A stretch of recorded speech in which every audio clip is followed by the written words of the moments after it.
안녕하세요. 풍성한 사랑과 은혜가 넘치는 곳 풍성한 교회입니다. 오늘 들려주시는 하나님의 말씀은 갈라디아서 3장 15절에서 29절 말씀입니다. 형제들아, 내가 사람의 예대로 말하노니 사람의 언약이라도 정한 후에는 아무도 패하거나 더하거나 하지 못하느니라.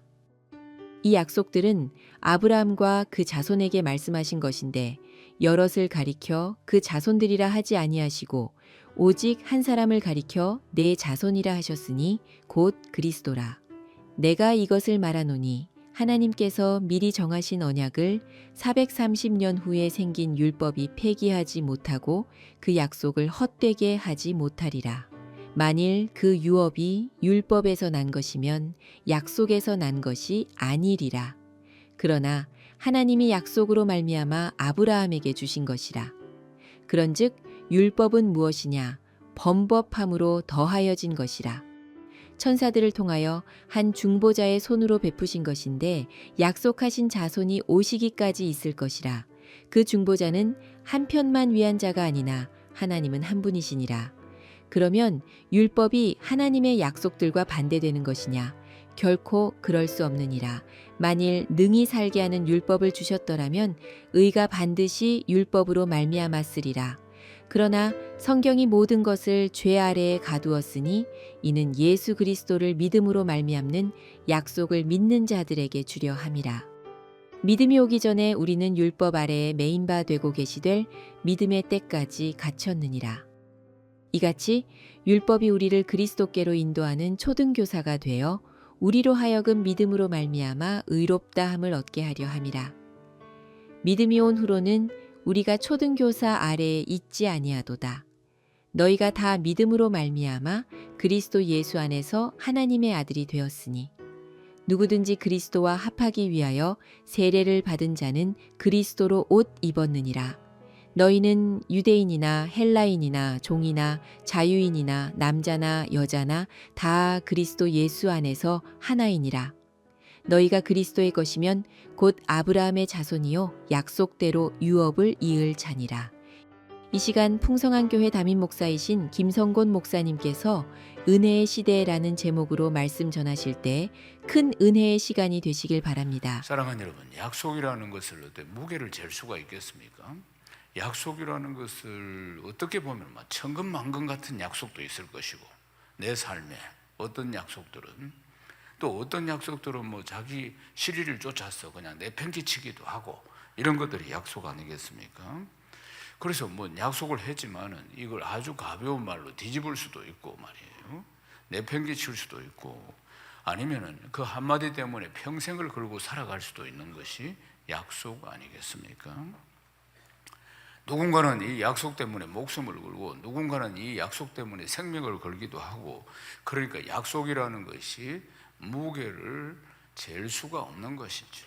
어떤 사람에게는 아주 가볍게 여길 수도 있고 어떤 사람에게는 전 인생과 생명을 거는 무게를 가져올 수도 있고 말입니다. 그런데 이제 우리가 이제 약속을 받고 살아가고 있는, 그리고 우리가 받은 이 약속이라는 것이 측량할 수 없는 무게를 가진 약속이라는 것입니다. 이것을 성경에는 언약이라고 부릅니다. 언약이라는 것은 하나님과 사람과의 약속인 것이에요. 하나님과 사람과의 약속을 언약이라고 부르는 것입니다. 그러니까 하나님과 사람 사이에 맺어진 약속, 이게 언약인데 이게 거룩한 약속인 것입니다. 이 비슷한 단어들이 있는데 계약이라는 것도 있어요. 계약이라는 것은 영어로는 컨트랙입니다. 컨트랙인데 이건 서로의 이익을 위해서 맺은 약속인 것이, 만약에 조건을 한쪽에서 어기면은 이건 파기할 수 있는 게 계약이라는 겁니다. 언약은 커버넌트입니다. 커버넌트는 하나님께서 사람과 일방적으로 맺은 약속입니다. 사람과 일방적으로 하나님이 맺은 약속이 바로 언약이라는 것이에요. 계약은 서로의 이익을 따지고 주고받는 것이지만 언약은 하나님의 일방적인 약속이에요. 하나님의 은혜가 기반된 약속이에요. 하나님의 은혜를 중심으로 한 약속이 바로 언약이라는 것입니다. 우리는 하나님의 은혜를 기대할 수 없는 죄인이에요. 우리는 머리부터 발끝까지 새까만 죄인이에요. 그런데 하나님께서 우리에게 은혜를 베풀어 주시면서 이런 복을 주시겠다고 하신 것이 언약이라 그 말입니다. 우리는 그런 약속을 받을 수 있는 인간이 아닙니다. 인생이 아닌데도 하나님께서 일방적으로 새까만 죄인인 우리를 찾아오셔서 그렇게 약속을 맺어주신 것, 이것을 언약이라고 하는 것입니다. 성경에는 이런 언약이 많이 기록되어 있습니다. 홍수로 세상을 심판했습니다. 심판하시고 나서 이제는 다시는 물로 심판하지 않겠다고 노아에게 주셨던 무지개 언약이 있습니다. 아브라함에게는 큰 민족을 이루게 하시겠고 땅의 약속도 주시고 하늘의 복도 다 주시겠다고 하신 아브라함의 언약이 있습니다. 모세에게 시내산에서 이제 율법을 주시면서 내가 너희들의 하나님이 되고 너희는 내 백성이 될 것이다, 이렇게 시내산 언약을 또 주셨어요. 또 에레미야서에 기록된 말씀 보면은 하나님께서 율법의 돌판을 새겨서가 아니라 마음판에 돌판에 새기는 것이 아니고 마음판에 새겨서 주실 것이라고 약속하신 또 새 언약이 있습니다. 또 제자들과 500여 형제들이 보는 가운데 성춘하시는 우리 주님, 그래서 주님이 가시면서 내가 곧 다시 오리라 그렇게 약속하신 예수님의 언약이 또 있습니다. 또 성경에 지금 언급하지 않았지만 수많은 언약들이 하나님이 우리에게 약속하신 말씀들이 쭉 있는 것입니다. 이 모든 언약이라는 것은 하나님의 은혜에 기반을 두고 있는 겁니다. 그러니까 이것은 하나님께서 우리를 일방적으로 사랑하셔서 그리고 하나님의 신실함 속에서 이 언약은 절대로 파기할 수 없는 것입니다.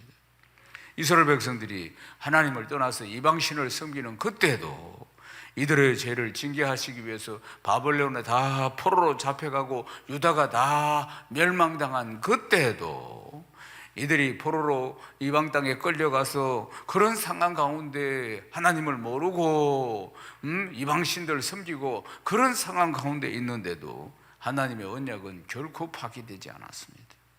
하나님의 말씀은 1.1획도 변경이 없었습니다. 인간은 이랬다 저랬다 하면서 환경에 좌우되면서 하나님 떠나고 우상 섬기고 패역한 세상 속으로 다 들어가는데도 불구하고, 하나님 전혀 모른다고 하는데도 불구하고 하나님은 처음 맺은 언약을 그대로 지키시는 하나님이십니다. 사랑하는 여러분, 변치 않고 지키시는 하나님, 인생은 변화무쌍한데도 불구하고 변치 않고 지키시는 하나님의 언약을 성경 전체를 통해서 우리는 발견할 수가 있습니다. 갈라디아서 3장 15절에서 16절 말씀 읽어보십시다.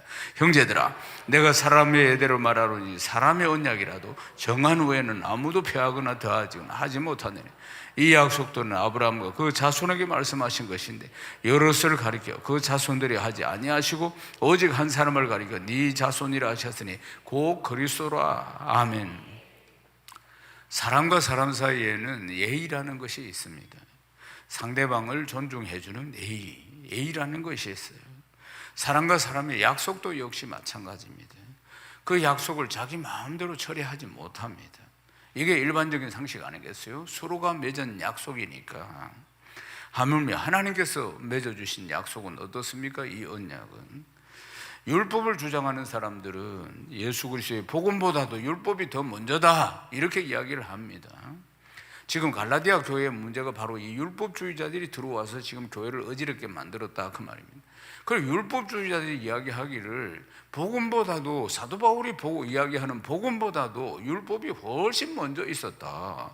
그러니까 율법이 우선순위 되어야 되고 율법을 우리가 존중하고 지켜야 한다. 이게 율법주의자들이 하는 이야기인 것입니다. 그런데 이 복음은, 이 은혜는 아브라함과 맺은 언약과 관련을 맺습니다. 율법보다도, 그러니까 율법보다도 430년이나 앞서는 아브라함의 언약, 이것은 아브라함의 언약이 전부 하나님의 은혜로 시작되었다 이 말이었습니다. 하나님의 은혜로 아브라함과의 언약이 시작된 것입니다.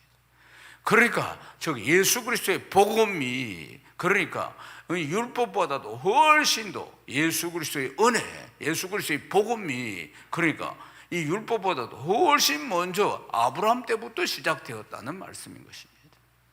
나중에 율법이 나온 것입니다. 그러니까 이 율법이 하나님의 은혜를 헛되이 할 수 없게 만든다. 헛되이 할 수가 없다 이 말씀이지. 갈라디아서 3장 17절 우리 읽겠습니다. 내가 이것을 말하노니 하나님께서 미리 정하신 언약을 430년 후에 생긴 율법이 폐기하지 못하고 그 약속을 헛되게 하지 못하리라. 아멘. 예수 그리스도로 이어지는 하나님의 언약인 것입니다. 이것이 이제 은혜의 언약인 거예요. 17절 우리가 방금 읽은 말씀에서 보면은 하나님이 미리 정하신 언약이라 이 말이에요. 예수 그리스도를 보내주시겠다 미리 정하신 언약이라. 하나님은 우리에게 은혜를 주시기로 미리 계획하시고 그 사실에 대해서 이렇게 말씀하고 계시하고 계시는 것입니다. 아브라함이 믿음의 조상이라고 합니다. 어떻게 아브라함이 믿음의 조상이 될 수 있었을까요? 어떻게 믿음의 조상이라고 불릴 수 있느냐 이 말입니다. 전적인 하나님의 은혜입니다. 하나님을 알기도 전에 아브라함의 아버지는 대라고 우상 숭배하는 것들, 그 물건들을 만들어서 파는 사람이었습니다. 업이. 그러니까 그 집에는 우상이 우글우글 했다 이 말이에요. 상을 만들기도 하고 흉상을 만들고 제단에 올라가는 것들 다 만들어서 팔아서 그것을 대대로 먹고 사는 사람이 데라 그 아버지였다며.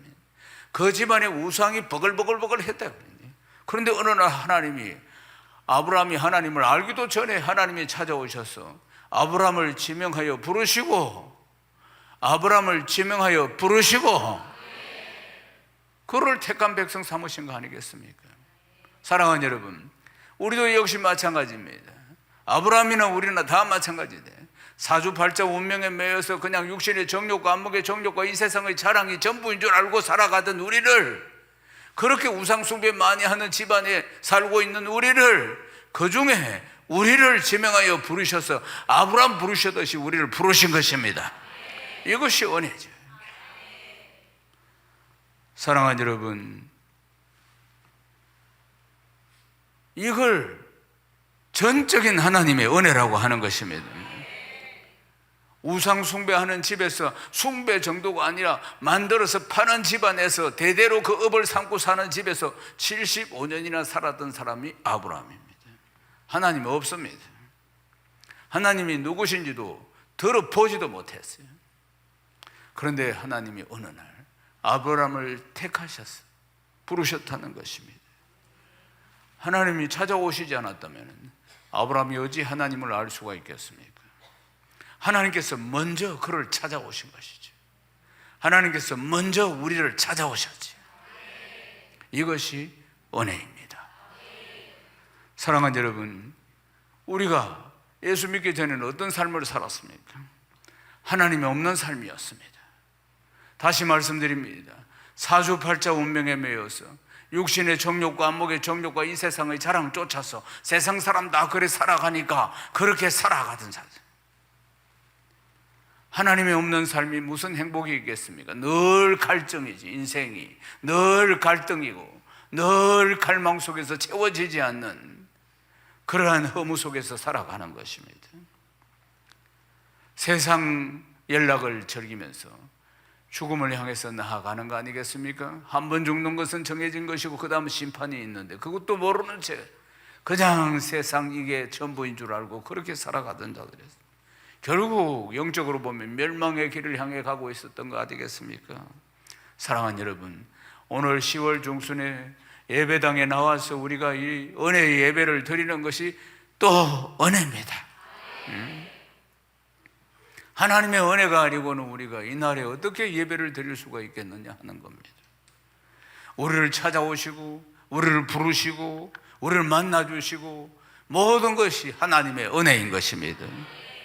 그래서 하나님의 은혜로 우리는 오늘도 말씀을 듣고 은혜를 받고 복음을 듣고 내 믿음을 고백하고 아멘이라고 고백하고 구원의 길을 걸어가고 있는 것입니다. 마찬가지로 아브라함이 하나님의 백성이 된 것은 그 어떤 위대한 업적, 그 어떤 위대한 공로, 이걸 쌓아서 그런 것이 아닙니다. 전적으로 하나님의 은혜, 전적으로. 그날부터 아브라함과 아브라함의 자손들은 다 하나님의 은혜 아래에 살게 된 것 아닙니까?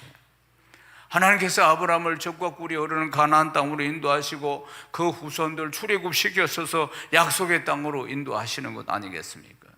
40년 동안 광야에서 구름기둥과 불기둥으로 인도하시고 만나와 메추라기와 그리고 반석을 깨뜨려서 목을 축이게 만들어 주시고 그들을 그래서 적과 꿀이 흐르는 가나안 땅으로 인도하고 계시는 것 아니겠습니까? 그렇지만 이 백성들은 머리부터 발끝까지 죄로 가득 찬 이 백성들은 뻑하면 원망하고 하나님의 은혜를 잊어버리는 것이. 아침마다 내려주시는 하늘의 만나도 이게 나중에는 처음에는 막 기쁘게 먹다가도 나중에는 막 하찮은 음식으로 이 사람 마음이 이렇게 간사한 것입니다. 이 광야 40년에서 그들이 농사를 지었습니까? 뭘 했습니까? 날마다 먹여주시고 날마다 입혀주시는데도 그 은혜를 쉽게 시간이 지나면 잊어버리는 게 인생인 겁니다. 그래서 만나 그거 먹기 싫다 이래. 하찮은 음식이라.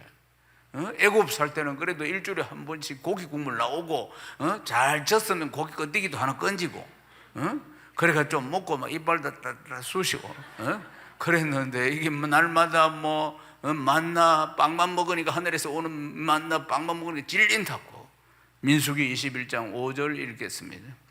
백성이 하나님과 모세를 향하여 원망하되 어찌하여 우리를 애굽에서 인도해내 이 광야에서 죽게 하는가? 이곳에는 먹을 것도 없고 물도 없도다. 우리 마음이 이 하찮은 음식을 싫어하노라 하며. 하찮은 음식이라. 하찮은 음식을 싫어한다. 광야에서 거닐고 있는 수가 몇 명입니까? 장정만 60만 명, 부녀자와 아이들을 다 치면은 300만 명 가까이 됩니다. 300만 명. 사랑하는 여러분, 일반적인 식당에 갑자기 100명만 닥쳐도 해내지 못합니다. 점심시간에 갑자기 100명이 오면 못 해냅니다. 못 해내지. 어떻게? 1시간은 걸릴 거예요. 하여튼 볶았다 찌짓 해가 다시 만들려면. 그런데 300만 명이에요. 300만 명이 지금 광야길을 가고 있는데 300만 명입니다. 여러분. 어떻게 아침, 점심, 저녁을 해결할 수가 있겠어요? 하나님의 전적인 은혜로 하늘에서 만나가 내리죠. 물을 주시고 그냥 메추라기를. 그들이 어떻게 빨래했습니까? 빨래 한 번도 안 했어요. 다음날 아침 되면 세워대고 완전히 드라이 클리닝. 다음날 세워대고 다음날 세워대고 다음날 세워대고. 신발 한번 떨어졌습니까? 아닙니다. 다음날 세신되고 다음날 세신되고. 하나님이 그렇게 은혜를 베풀어 주시는데도 불구하고 하찮은 음식이라. 하찮은 음식 우리 먹어보지 못했어요. 이게 인생입니다. 여러분, 쉽게 은혜를 잊어버리는 게 이게 인생이라 그 말입니다. 사랑하는 여러분, 이들이 어떻게 먹고 살 수가 있겠습니까? 하나님이 주시지 않으면 어떻게 먹고 살 수가 있겠습니까? 그런데 이게 하찮은 음식, 싫다 이렇게 이야기하는 겁니다. 하나님의 은혜를 쉽게 잊어버렸다는 것이. 하나님의 은혜를 쉽게 잊어버리고 그리고 원망하고 불평하는 모습들을 볼 수가 있습니다. 아브라함 때부터 은혜 아래 있었던 백성들이 율법 아래 살게 된 이유가 바로 이것 때문입니다. 하나님께서 모세를 시내산으로 부르십니다. 그리고 이 백성들에게 율법을 주십니다. 출애굽기 19장 4절 말씀 읽겠습니다. 내가 애굽 사람에게 어떻게 행하였은가? 내가 어떻게 독수리 날개로 너희를 업어 내게로 인도하였음을 너희가 보았느니라. 아멘. 하나님께서 이 율법을 주실 때 하신 말씀이에요. 이들에게 하나님의 은혜를 먼저 말씀하십니다. 내가 애굽 사람들에게 어떻게 행하고 홍해를 가르고 10가지의 재앙을 내려가지고 출애굽을 시켰어요. 내가 어떻게 너희들을 독수리 날개 업듯이 업어서 인도하였느냐. 40년 광야길에 그렇게 독수리가 자기 새끼를 업어서 날듯이 그렇게 이 백성들을 인도했다 이 말이에요. 낮에는 구름기둥으로 싹 쌌다 이 말이에요. 밤에는 불기둥으로 싹 산 것입니다. 그렇게 인도하셨다 이 말이에요. 그런데 이 백성들이 하나님의 은혜 아래 머물기를 원하지 않았어요. 그래서 원망하고 조금만 뭐 하면 불평하고, 그래서 이 백성들에게는 규칙이 필요했던 것입니다. 그래서 이제 하나님께서 모세에게 십계명을, 율법을 주신 것이에요. 로마서 3장 19절에서 20절 말씀을 읽겠습니다. 우리가 알거니와 무릇 율법이 말하는 바는 율법 아래 있는 자들에게 말하는 것이니 이는 모든 입을 막고 온 세상으로 하나님의 심판 아래 있게 하려 함이라. 그러므로 율법의 행위로 그 앞에 어렵다 하심을 얻을 육체가 없나니 율법으로는 죄를 깨달음이나. 마치 율법은 거울과 같은 것입니다. 율법을 보면은 내가 내 죄를 알 수가 있는 것입니다. 우리가 아침에 또는 수시로 거울을 보면 내 모습을 알 수 있듯이 바로 율법이 거울이라 이 말이에요. 은혜 아래 있고도 그것을 감사하지 못했던 이 백성들이 이제 율법 아래 거하게 됩니다. 그 은혜의 소중함을 깨닫지 못해서 계속해서 죄를 범하고 원망하고 불평하던 이 백성들, 그 죄를 깨닫게 하고자, 뭐가 문제인지를 깨닫게 하고자 율법을 주신 것입니다. 그런데 중요한 것은 이 율법이 하나님의 은혜를 폐할 수가 없다는 것입니다. 할렐루야. 그러면 율법은 언제까지 유효할까 하는 겁니다. 율법의 마침이 되시는, 율법의 종지부가 찍으시는 예수님이 오실 때까지 유효한 것이었습니다. 갈라디아서 3장 19절을 읽겠습니다. 그런즉 율법은 무엇이냐? 범법함으로 더해진 것이라 천사들을 통하여 한 중보자의 손으로 베푸신 것인데 약속하신 자신이 오시기까지 있을 것이라. 아멘. 범법함으로 그들이 죄를 지음으로 생긴 이 율법은 약속하신 자손, 즉 예수 그리스도가 오실 때까지 존재하는 것이다. 때가 참에 육신을 입으시고 이 땅에 오신 예수님으로 말미암아 율법 아래 있던 인생들이 다시 은혜 아래에 살게 된 것입니다. 마가복음 1장 15절 말씀 읽겠습니다. 이르시되 때가 찼고 하나님 나라가 가까이 왔으니 회개하고 복음을 믿으라 하시더라. 아멘. 이 땅에 오신 주님이 천국 복음을 전가하시면서 때가 찼다, 하나님 나라가 가까이 왔다, 이렇게 말씀하십니다. 때가 찼다, 이 말씀은 구약에 그렇게 예언된 메시아가 오셨다, 이 말씀인 것입니다. 구약의 율법, 성전, 제사제도 모든 것을 예표하고 있는 예수 그리스도가 오심으로 언약을 완성하셨다, 이 말씀인 것입니다. 하나님께서 아브라함에게 언약을 주실 때 네 씨로 말미암아 천하 만민이 다 복을 받을 것이라고 언약을 주셨어요. 아브라함의 후손 가운데 오실 메시아를 통해서 만민이 다 구원받게 될 것이라고 언약을 주셨어요. 다윗에게도 이런 말씀을 주셨어요. 내가 네 몸에서 날 씨를 네 뒤에 세우겠다, 그래서 말씀하셨어요. 다윗의 자손 예수가 태어난 거 아니겠습니까? 다윗 왕의 후손으로서 영원한 왕이시고 메시아가 오실 것이라고 여기저기에 다 예언되어 있는 말씀인 것입니다. 보라, 처녀가 잉태하여 아들을 낳을 것이고 그 이름을 임마누엘이라 하리라, 이사야 선지자의 예언입니다. 또 다윗에게서 한 어려운 가지를 일으킬 것이라, 그 이름은 여호와라, 에레미야 선지자를 통해서 주시는 예언입니다. 한 목자를 세워서 먹이게 하시겠다, 에스겔 선지자를 통한 예언입니다. 인자와 같은 이가 하늘 구름을 타고 올 것이고 그 권세는 영원한 권세이다, 다니엘 선지자를 통해서 예언합니다. 베들레헴 에브라다야, 이스라엘 다스린 자가 나올 것이라, 미가 선지자의 예언입니다. 겸손하여 나귀를 타실 왕에게 대한 스가랴 선지자의 예언인 것입니다. 그러니까 구약에는 수많은 말씀들이 메시아를 보내주시겠다, 주 예수 그리스도를 보내주시겠다는 예언입니다. 하나님의 약속의 말씀인 것이에요. 그리고 마침내 이제 때가 차고 하나님 나라가 가까운 그때에 메시아가, 예수 그리스도가 이 땅에 오신 것입니다. 그래서 예수 그리스도로 말미암아 다시 은혜의 시대가 시작된 것입니다. 지금 갈라디아 교회의 문제가 뭡니까? 사도 바울이 복음을 전해서 예수를 믿게 되었는데 사도 바울이 떠난 2, 3년 사이에 율법주의자들이 와서 이렇게 만들어놨다, 이 예수님이 오셨는데 은혜의 시대가 활짝 열렸는데도 주님이 주시는 그 은혜의 풍성함들, 부요하심들을 누리지 못하고 가난한 자를 부요케 하시고 포로된 자를 자유케 하고 눈먼 자를 보게 하고 눌린 자를 해방시키고 모든 삶의 희년을 주시는 이 복음의 능력을 누리지 못하고 여전히 율법에 매여서 살아간다면 얼마나 억울한 삶인가 하는 것입니다.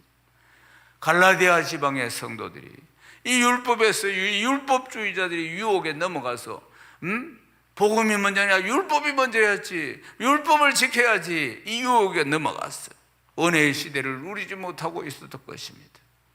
세상에 매여서 율법에 매여서 은혜를 누리지 못하고 있는 이 갈라디아 지방의 교회의 성도들처럼 내 삶은 어떻는가 질문을 해봐야 하는 것입니다. 세상은 우리를 묶어두려고 합니다. 육신의 정욕과 안목의 정욕과 이 세상의 자랑에 묶어두려고 합니다. 우리의 가치관을 여전히 세상 가치관으로 묶어두려고 합니다. 양육을 받습니다. 우리 교회는 참 탁월하지. 양육을 받으면 세상 가치관에 있던 것이, 양육을 받는 양육반을 받으면 고무줄 당기기처럼 쭉 하나님 나라 가치관 쪽으로 넘어옵니다. 그리고 제자학교를 하면 좀 더, 그리고 또 1학기 하면 좀 더, 2학기를 하면 좀 더, 그래서 하나님 나라 가치관으로 확실히 변화되는 것 같은데 수료증을, 졸업식을 딱 하고 나면은 심하이 됐어. 그래가지고 고무줄을 탁 넣으면은 다시 원위치로 쫙 돌아가서 사단이 다시 세상적인 가치관에 사로잡히게 만든다는 것입니다. 사랑하는 여러분, 성공, 물질, 명예, 권력, 이 땅에서 잘 먹고 잘 사는 것, 이런 것이 최고인 것처럼 보이게, 이것이 인생의 전부인 것처럼, 이 땅에 사는 것이 전부인 것처럼 보이게 만들고 매달리게 만드는 것입니다. 이것만을 위해서 그냥 인생을 살게 만들고, 그래서 경쟁하고 전전긍긍하고, 그리고 비교하고, 비교해서 남들보다 나오면 교만해지고 못하면 열등감 가지고, 그런 시대에 세상에 매여서 살아가는, 율법에 매여 살아가는 이 인생들을 해방시켜 주시고자 우리 주님이 오신 것입니다. 갈라디아서 3장 26절을 읽겠습니다. 너희가 다 믿음으로 말미암아 그리스도 예수 안에서 하나님의 아들이 되었으니. 아멘. 믿음으로 말미암아 우리가 다 하나님의 아들이 된 것입니다. 죽을 수밖에 없는 죄인인데 죄의 노예가 되어서 살아가던 우리 아닙니까? 그런데 전적인 하나님의 은혜로 지명하여 부르셔서 예수를 믿고 신분이 바뀌고 하나님의 아들이 되어서 지금까지 예수 믿고 그 은혜를 누리고 있는 것입니다. 갈라디아서 3장 28절에서 29절 읽겠습니다. 너희는 유대인이나 헬라인이나 종이나 자유인이나 남자나 여자나 다 그리스도 안에서 하나이다. 너희가 그리스도의 것이면 곧 아브라함의 자손이요 약속대로 유업을 이을 자니라. 아멘. 이제 하나님의 아들이 되어서 유대인이나 헬라인이나 종이나 자유인이나 남자나 여자나 누구나 주님이 주시는 자유와 해방을 누리는 것입니다. 그리스도 안에서 누리는 것이에요. 예수 그리스도의 십자가의 승리가 나의 승리인 것입니다. 믿음으로 아브라함의 자손이 되어서 하나님께서 아브라함에게 언약하신 모든 은혜, 모든 축복을 받아 누리는 믿음의 자손이 되었다는 사실을 확신하시기를 주의는 축원합니다. 사랑하는 여러분, 어떻습니까? 주님이 오셔서 은혜의 시대를 여셨는데 주님이 십자가에서 내 과거와 내 현재와 미래의 모든 죄를 다 담당해 주시고 내 인생의 질고와 슬픔도 다 담당해 주시고 나에게 자유와 해방과 치유와 회복을 주셨는데도 불구하고 여전히 율법 아래 매여서 살아가는 건 아닙니까? 여전히 세상에 매여서 살아가는 건 아닙니까? 이 컬러풀한 인생에 여전히 흑백 트립이 잡고 있는 것 아닙니까? 사랑하는 여러분, 아브라함에게 주셨던 그 언약의 축복들, 이삭에게 주셨던, 야곱에게 주셨던, 다윗에게 주셨던 그 놀라운 축복들은 우리에게 주신 것입니다. 은혜의 시대를 누리며 살아야 합니다. 날마다 하나님의 은혜 가운데 하나님의 은혜 가운데 사는 것이에요. 율법이 아닌, 세상이 아닌 믿음으로 날마다 주 예수 그리스도를 붙드시고 하나님께서 주시는 부요하심과 풍성하심이 날마다 차고 넘치는 복된 삶 되시기를 주님의 이름으로 축원합니다. 하나님께 영광입니다. 지금까지 풍성한 교회 담임 목사이신 김성곤 목사님의 말씀과 함께 하셨습니다. 오늘 말씀을 들으시고 신앙생활에 도움받기를 원하시거나 예수님을 영접하시길 원하시면 풍성한 교회로 연락 주십시오. 홈페이지 www.psh.or.kr 또는 전화 지역번호 051-507-8844로 연락 주시면 친절하게 안내해 드리겠습니다. 풍성한 교회는 여러분을 위해 기도하고 있습니다. 오늘도 즐겁고 행복한 하루 되십시오. 감사합니다.